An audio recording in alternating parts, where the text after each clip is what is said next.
This is the new Samsung Galaxy S25 Ultra, and honestly, the moment you pick it up, you can tell that this thing is a slicker, neater, better designed phone than last year's. But it's only after spending a few hours getting deeper that I've started to realize this thing is next generation in a way that we've not really ever seen before. Like, the entire way that the company is even thinking about the smartphone is changing with the S25s. So these are the 8 key things that you need to know, starting with the design, which is a pretty substantial upgrade. The S25 Ultra is 15 grams lighter than the S24 Ultra. It's enough to notice for sure. It's 0.4 millimeters thinner, which makes this the thinnest Ultra phone that Samsung has ever made. It's got a stronger titanium body thanks to a new, more compacted molecular structure and 29% tougher Gorilla Glass Armor 2 on the front, which is a pretty dicey one to test, but Samsung is saying that when they first introduced Gorilla Glass Armor last year, they noticed immediately that when those new phones were coming in for repair, there was 60% less damage on average on the screens of those phones, thanks to this armor glass. So, a further 29% improvement on that,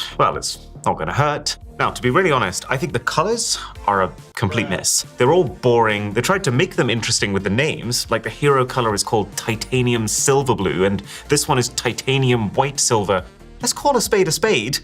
It's grey. Plus, they've colored the back panels, but not the sides, which to me just makes these all look like those badly matched refurbished car doors. Colors aside, though, I was extremely happy to see that after about 5 years of subjecting us to a slow, steady form of hand torture, Samsung has finally rounded off the corners of their phone, which, as obvious as a solution as that was, does make this feel more designed for their core demographic.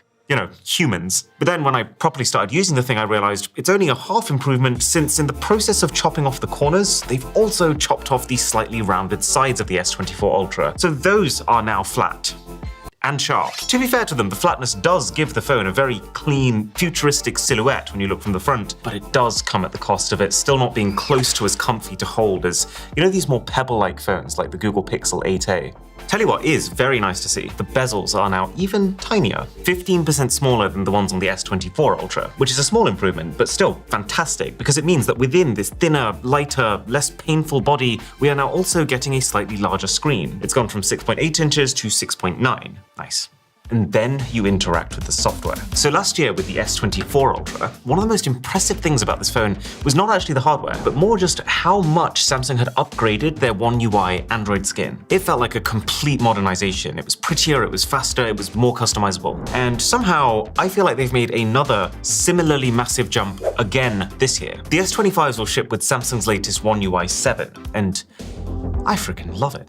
It feels like this company has finally understood that we don't want our phones to look corporate, we want them to look bright and fun, we want them to be intuitive, and most of all, we want them to look as naturally clean as possible. And they've delivered. The new software feels more visually consistent, while being functionally even more customizable. You can now do what feels like anything you want with your widgets. Your quick settings now look more organized, and again, now have practically unlimited rearrangeability, and it is so fast. I never really felt like speed was an issue last generation, but this is in a new league altogether. It screams. You get the same 7 years of major Android updates, so that's all the way to Android 22, which, to be honest, I don't even want to think that far ahead. And One UI 7 also plays a pretty big role in the new AI features. So I think it's pretty fair to say that with last year's phones, Samsung came in and they set the benchmark for smartphone AI. The AI suite on this phone, while of course still very early days, it stayed ahead of everything else released in 2024. And seeing what the S25s are able to do, I would say there is a not insignificant chance that that trend continues. I don't think it's all great, but there is so much interesting AI stuff here that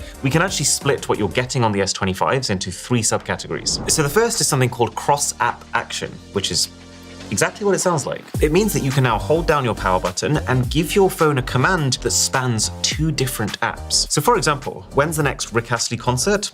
Add it to my calendar. And it will perform the search online, it'll find the details you're looking for, it'll strip out just the info you need and paste that info in an intelligent way into your calendar.